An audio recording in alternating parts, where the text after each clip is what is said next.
ಗೆಳೆಯರೇ ನಮಸ್ತೆ, welcome to Karnataka job news. ಸ್ನೇಹಿತರೆ, ಬ್ಯಾಂಕಿಂಗ್ ವಲಯದಲ್ಲಿ ಮತ್ತೊಂದು ಬೃಹತ್ ನೇಮಕಾತಿ ಅಧಿಸೂಚನೆ ಪ್ರಕಟ ಆಗಿರುತ್ತೆ. 11,500 ಹುದ್ದೆಗಳ ಭರ್ತಿಗೆ ಅರ್ಜಿಗಳನ್ನು ಆಹ್ವಾನಿಸಲಾಗಿರುತ್ತೆ. ಸೊ ಆ ಒಂದು ನೇಮಕಾತಿ ಕುರಿತು ಸಂಪೂರ್ಣ ಮಾಹಿತಿಯನ್ನು ಕೊಡ್ತೇನೆ. ವಿಡಿಯೋವನ್ನು ಕೊನೆವರೆಗೂ ನೋಡಿ. ವಿಡಿಯೋ ಸ್ಟಾರ್ಟ್ ಮಾಡೋದಕ್ಕಿಂತ ಮುಂಚೆ ನಮ್ಮ ಚಾನಲ್ನ ಸಬ್ಸ್ಕ್ರೈಬ್ ಮಾಡಿಲ್ಲ ಅಂದರೆ ಕೂಡಲೇ ಸಬ್ಸ್ಕ್ರೈಬ್ ಮಾಡ್ಕೊಳ್ಳಿ ಮತ್ತು ಬೆಲ್ ಐಕಾನ್ ಕೂಡ ಕ್ಲಿಕ್ ಮಾಡಿ. ಸ್ನೇಹಿತರೆ, ದೇಶದಾದ್ಯಂತ ಖಾಲಿ ಇರತಕ್ಕಂತಹ ಕಸ್ಟಮರ್ ಸರ್ವಿಸ್ ಅಸೋಸಿಯೇಟ್ ಅಂತೇಳಿ 11,500 ಹುದ್ದೆಗಳಿಗೆ ಅರ್ಜಿಗಳನ್ನು ಕರೆಯಲಾಗಿದೆ. ಅದರಲ್ಲಿ ಕರ್ನಾಟಕದಲ್ಲಿ 1,414 ಹುದ್ದೆಗಳಿದೆ. ಸೊ ಅದರಲ್ಲಿ ಎಸ್ಸಿಗೆ 224, ಎಸ್ಟಿಗೆ 101, ಒಬಿಸಿಗೆ 386, ಹಾಗೆ EWSಗೆ 136, ಅನ್ರಿಸರ್ವ್ಡ್ಗೆ ಒಟ್ಟು 567 ಹುದ್ದೆಗಳಿದೆ. ಸೊ ಹಾಗೆ ಇವೆಲ್ಲ ಖಾಲಿ ಇರತಕ್ಕಂಥ ಹುದ್ದೆಗಳು ಅಂಗವಿಕಲ ಅಭ್ಯರ್ಥಿಗಳಿಗೆ ಖಾಲಿ ಇರುವಂಥ ಹುದ್ದೆಗಳು, ಹಾಗೆ ಮಾಜಿ ಸೈನಿಕರಿಗೆ ಮತ್ತು ಡಿಫೆನ್ಸ್ ಎಕ್ಸ್ ಸರ್ವಿಸ್ ಮ್ಯಾನ್ಗೆ ಖಾಲಿ ಇರತಕ್ಕಂತಹ ಹುದ್ದೆಗಳು. ಸೊ ಅಂದರೆ ಮಾಜಿ ಸೈನಿಕರಿಗೆ 137 ಹುದ್ದೆಗಳು ಖಾಲಿ ಇರುವಂಥದ್ದು. ಹಾಗೆ ಇವೆಲ್ಲ ಕೂಡ ಇಲ್ಲೇನು ಕಾಣಿಸ್ತಾ ಇದೆಯಲ್ಲ, ಇದೆಲ್ಲ ಕೂಡ ಅಂಗವಿಕಲರಿಗೆ ಖಾಲಿ ಇರತಕ್ಕಂಥ ಹುದ್ದೆಗಳು. ಸೊ ಇನ್ನುಳಿರ್ತಕ್ಕಂಥ 1,414 ಹುದ್ದೆಗಳು ಕೂಡ ವಿವಿಧ ಕ್ಯಾಟಗರಿಗಳಿಗೆ ಹಂಚಿಕೆ ಆಗಿರುವಂತಹ ಹುದ್ದೆಗಳು.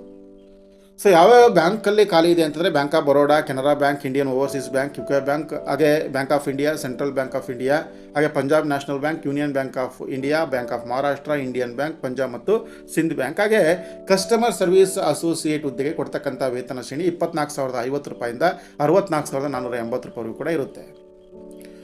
ಏಜ್ ಲಿಮಿಟ್ ನೋಡಿ, ಮಿನಿಮಮ್ ಬಂದುಬಿಟ್ಟು 20 ವರ್ಷ ತುಂಬಿರಬೇಕು. ಹಾಗೆ ಮ್ಯಾಕ್ಸಿಮಮ್ 28 ವರ್ಷದವರಿಗೆ ಕೂಡ ಅರ್ಜಿಯನ್ನು ಸಲ್ಲಿಸ್ಬೋದು. SC/STಗೆ 5 ವರ್ಷ, ಹಾಗೂ OBC ಅವರಿಗೆ 3 ವರ್ಷ, ಅಂಗವಿಕಲರಿಗೆ 10 ವರ್ಷ ಗರಿಷ್ಠ ಮಿತಿಯಲ್ಲಿ ಸಡಿಲಿಕೆ ಇದೆ. ಸೊ ಎಜುಕೇಷನ್ ಕ್ವಾಲಿಫಿಕೇಷನ್ ಅಂತಂದರೆ ಅಂಗೀಕೃತ ವಿಶ್ವವಿದ್ಯಾಲಯದಿಂದ ಯಾವುದೇ ವಿಷಯದಲ್ಲಿ ಪದವಿಯನ್ನು ಮುಗಿಸಿರ್ತಕ್ಕಂಥವ್ರು ಅರ್ಜಿಯನ್ನು ಸಲ್ಲಿಸಬಹುದು. ಹಾಗೆ ಕಂಪ್ಯೂಟರ್ ಜ್ಞಾನ ಕಡ್ಡಾಯವಾಗಿರುತ್ತೆ. ಸೊ ಹಾಗೆ ಅಪ್ಲಿಕೇಶನ್ ಫೀಸ್ ಬಂದುಬಿಟ್ಟು 175 ರೂಪಾಯಿ ಇದೆ SC/ST ಅಂಗವಿಕಲ ಮಾಜಿ ಸೈನಿಕರಿಗೆ. ಹಾಗೆ ಇನ್ನುಳಿದಿರ್ತಕ್ಕಂಥ ಎಲ್ಲ ಅಭ್ಯರ್ಥಿಗಳು ಕೂಡ 850 ರೂಪಾಯಿ ಅರ್ಜಿ ಶುಲ್ಕ ಇದೆ.